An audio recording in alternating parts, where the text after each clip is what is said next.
ఇప్పుడు మీరు ఆ జగన్ను లోపలేయాలని ప్రయత్నిస్తే అదాని ముందు లోపల అయితేనే జగన్ లోపలేస్తారు. ఎందుకంటే కేసు అదాని పైన, కేసు జగన్ పైన కాదు. మీరు ఎక్కడైనా చూడండి, అమెరికన్ న్యూయార్క్ టైమ్స్లో కథనం వచ్చింది, కేసు ఎవరి మీద పెట్టారు? 8 మంది మీద పెట్టారు. 8 మందిలో జగన్మోహన్ రెడ్డి పేరుందా?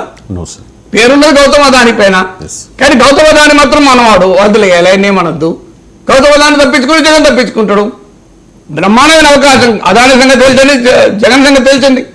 మీరు ఆటోమేటిక్గా అదాని సంగతి తేల్చకుండా జగన్ సంగతి తేల్చలేరు కదా. కానీ ఇక్కడే మళ్ళీ రాజకీయాలు. సో వైసీపీ ఏమంటుంది, అది కేంద్ర ప్రభుత్వ సంస్థ అంటారు. కరెక్టే, నిజమే, అది solar energy corporation of India. కానీ సోలార్ ఎవరికి? ఇండియన్ గవర్నమెంట్ అఫీషియల్స్ రాష్ట్ర ప్రభుత్వ విద్యుత్ కంపెనీలతో విద్యుత్ కొనుగోలు కొరకు లంచాలు ఇచ్చారని కదా. నిజమే, అందరూ ఆ అభియోగంలో గౌతమ్ అదాని పర్సనల్గా ఇదంతా మానిటర్ చేశారు. వాళ్ళ మధ్య ఫోన్ సంభాషణలు, ఎక్స్చేంజ్, ఆ డబ్బు ఎలా, ఎట్లా, ఏ రూపంలో ఇవ్వాలని మొత్తం సాగర్ అదాని మొబైల్ ఫోన్లకి కూడా డేటా లాగారు. ఇదంతా నిజమే. కానీ మరి అది కేంద్ర ప్రభుత్వ సంస్థలు ఉన్నాయన్న సంగతి సాక్షి చెప్తుంది. కేంద్ర ప్రభుత్వ గురించి ఈనాడు జ్యోతి మాట్లాడదు. అదాని గురించి ఎవరు మాట్లాడరు. అదాని జగన్ అవినీతి అన్నప్పుడు అదాని మీద కేసు అన్న సంగతి బయట, అదాని పైన అరెస్ట్ వారెంట్ ఇష్యూ అయింది కదా. మరి అదాని సంగతి తేల్చండి అని ఎందుకు అన్నారు? అదాని సంగతి తేల్చండి అని ఒక ఎడిటోరియల్ రాయండి, నేను ఐ విల్ అప్రిషియేట్ దెమ్. అంటే ఇందులో కూడా రాజకీయం, అవినీతిలో కూడా మనవాడు కాదు అని డిఫరెన్షియేషన్ ఉండొచ్చా చెప్పండి. సో నాలాంటి వాళ్ళు ఓపెన్గా చెప్తున్నాం, ఎస్ అదాని పైన కేసు పెట్టండి. అదాని జగన్మోహన్ రెడ్డికి 1700 కోట్లు రూపాయలు పెడితే జగన్మోహన్ రెడ్డికి లోపలేయండి. కానీ గౌతమ్ అదానిని వదిలేయాలని మీరు ఏ ప్రయత్నం చేసినా జగన్మోహన్ రెడ్డి తప్పించుకుంటాడు. కానీ మీకు ఇప్పుడు జగన్మోహన్ రెడ్డి తప్పించుకుంటే కావాలా, లేదా జగన్మోహన్ రెడ్డి సంగతి తేల్చాలా? అందుకే చంద్రబాబు నాయుడు ప్రభుత్వాన్ని కోరేది, అయ్యా గౌతమ్ అదాని జగన్మోహన్ రెడ్డి మధ్య ఆరోపించబడుతున్న ఈ అవినీతి బంధం పైన మీరు విచారణకు ఆదేశించండి. అమెరికా జరుగుతుంది. భారతదేశం మోడీ ప్రభుత్వాన్ని విచారణకు ఆదేశించమని చెప్పండి. మోడీ ప్రభుత్వంలో భాగంగా చంద్రబాబు నాయుడు, ఇవాళ చంద్రబాబు నాయుడు పవన్ కళ్యాణ్ డిమాండ్ చేయాలి మోడీ ప్రభుత్వాన్ని, అయ్యా గౌతమ్ అదాని ఆంధ్రప్రదేశ్, తమిళనాడు, ఒడిస్సా, మీకు ఛత్తీస్గఢ్, వీళ్ళు ఎక్కడ విచిత్రమైన తమిళనాడులో డిఎంకే ప్రభుత్వం, ఛత్తీస్గఢ్లో కాంగ్రెస్ ప్రభుత్వం, మీరు ఆంధ్రప్రదేశ్లో జగన్మోహన్ రెడ్డి ప్రభుత్వం, ఒరిస్సాలో బిజు జనతాదళ ప్రభుత్వం, జమ్మూ కాశ్మీర్లో రాష్ట్రపతి పాలన. వీళ్ళపైన ఎందుకు విచారణకు ఆదేశించండి మోడీ ప్రభుత్వం? వీళ్ళు టీడీపీ అడగాలి కదా, మోడీని అడగాలి కదా, టీడీపీ అనుకూలంగా మాట్లాడే ఎవరైనా. సో వీళ్ళు అడగాలి కదా, మోడీ, అయ్యా నరేంద్ర మోడీ గారు గౌతమ్ అదాని మా జగన్మోహన్ రెడ్డికి 1700 కోట్లు ఇచ్చిండు, సంగతి తేల్చండి అని అడగాలి కదా. మరి మోడీ ప్రభుత్వం ఎందుకు ఈ సిబిఐడి ఎందుకు కామ్గా ఉంటుంది? ఆంధ్రప్రదేశ్ ప్రభుత్వ సంస్థలు ఎందుకు కామ్గా ఉంటాయి? అంటే ఇందులో మీకు కావాల్సిన పార్టీ తీసుకుంటా అంటే నడుతుంది, అట్లా ఈ ప్యాకేజ్గా ఉన్నది కదా అది. అందుకని అక్కడ అభియోగంలో గౌతమ్ అదాని పేరు నెంబర్ 1 కదా. గౌతమ్ అదాని అవినీతి లంచాలు ఇచ్చిందన్న ఆరోపణ ఎదుర్కొంటున్న గౌతమ్ అదాన్ని కాపాడి జగన్మోహన్ రెడ్డి ఎలా లోపల ఎత్తున్నా చెప్పండి, ఏ రకంగా చేయగలరు? లంచాలు ఇచ్చిన వాడిని పట్టుకుంటా దొరకడా?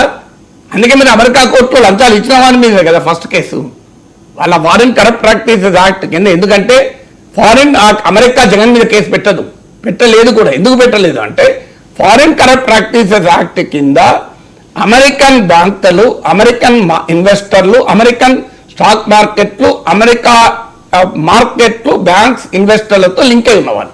ఇప్పుడు ఈ గౌతమ్ అదానికి చెందిన అదాని గ్రీన్ ఎనర్జీ కంపెనీకి అజూర్ పవర్ అని న్యూయార్క్ స్టాక్ ఎక్స్చేంజ్లో లిస్ట్ అయినటువంటి కంపెనీకి జాయింట్గా ఈ అవినీతికి పాల్పడ్డారన్నది ఆరోపణ. అమెరికా ఎందుకు రంగంలో దిగింది? అమెరికన్ ఇన్వెస్టర్లు ఇందులో ఇన్వాల్వ్ అయి ఉన్నారు కనుక, అమెరికన్ స్టాక్ మార్కెట్స్ ఇందులో ఇన్వాల్వ్ అయి ఉన్నారు కనుక అమెరికా ఇన్వాల్వ్ అయింది. అమెరికా లేకపోతే భారతదేశ పౌరుడైన గౌతమ్ అదాని పైన అమెరికా ఎట్లా కేసు పెడుతుంది? జగన్మోహన్ రెడ్డి పైన అమెరికా కేసు పెట్టమని అడగగలమా మనం?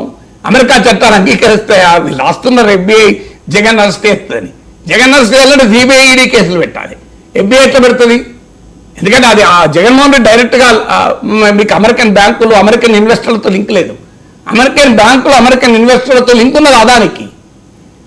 ఆ లింక్ ఉన్నది కనుకనే ఫారిన్ కరప్ట్ ప్రాక్టీసెస్ యాక్ట్ వస్తుంది. ఫారిన్ కరప్ట్ ప్రాక్టీసెస్ యాక్ట్ అమలు కావాలి అంటే అమెరికన్ బ్యాంకులు, అమెరికన్ ఇన్వెస్ట్మెంట్లు, అమెరికన్ స్టాక్ మార్కెట్తో లింక్ ఉండాలి. మీకు జగన్మోహన్ రెడ్డికి అమెరికన్ స్టాక్ మార్కెట్తో లింక్ లేదు.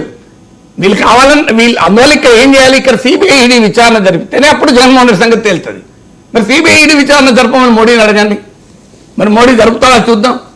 జాయింట్ పార్లమెంటరీ కమిటీ ఇవ్వనండి, తెలుగుదేశం పార్టీ ఎంపీలు డిమాండ్ చేయండి అదాని ఈ వ్యవహారం పైన జేపీ చేయమని, జనసేన ఎంపీలు డిమాండ్ చేయమనండి. చంద్రబాబు నాయుడు ఫస్ట్ డిమాండ్ ఉండాలి కదా. మోడీ ప్రభుత్వాలు అదాని జగన్మోహన్ రెడ్డి డీల్ పైన మీరు అదాని రాష్ట్ర ప్రభుత్వాలకు కుదిరిన ఈ అవినీతి వ్యవహారం పైన 2000 కోట్లకు పైగా అవినీతి పైన మీరు సిబిఐ విచారణ, ఈడీ విచారణ జరిపించండి, జాయింట్ పార్లమెంటరీ కమిటీ వేయండి. ఈలోగా ఆంధ్రప్రదేశ్ వ్యవహారం వరకు చంద్రబాబు నాయుడు ప్రభుత్వం విచారణ జరిపించండి, సిబిసిఐడి విచారణకు ఆదేశించండి, యాంటీ కరప్షన్ బ్యూరో విచారణకు ఆదేశించండి. I be very happy. ఇలా మట్టిగా మీరు మనం పైన మాట్లాడితే లాభం లేదు కదా. జగన్మోహన్ రెడ్డి సంగతి తేల్చాలి అనే మీకు నిజాయితీ ఉంటే ఐ విల్ అప్రిషియేట్ ఇట్. కానీ ఆ జగన్మోహన్ రెడ్డి సంగతి తేల్చాలంటే సిబిఐడి కేసులు వేయాలి, జాయింట్ పార్లమెంటరీ కమిటీ పెట్టాలి, మీరు సిబిసిఐడి కేసులు వేయాలి. కానీ ఆ బంధం అదానితో అక్కడే ఫెవికాల్ బంధం ఉంటుంది. అందుకే నా అనుమానం, నేను అనుమానం వ్యక్తం చేస్తున్నాను. లేకపోతే మంచిదే, మీరు అదానిని ముట్టుకోలేరు కనుక జగన్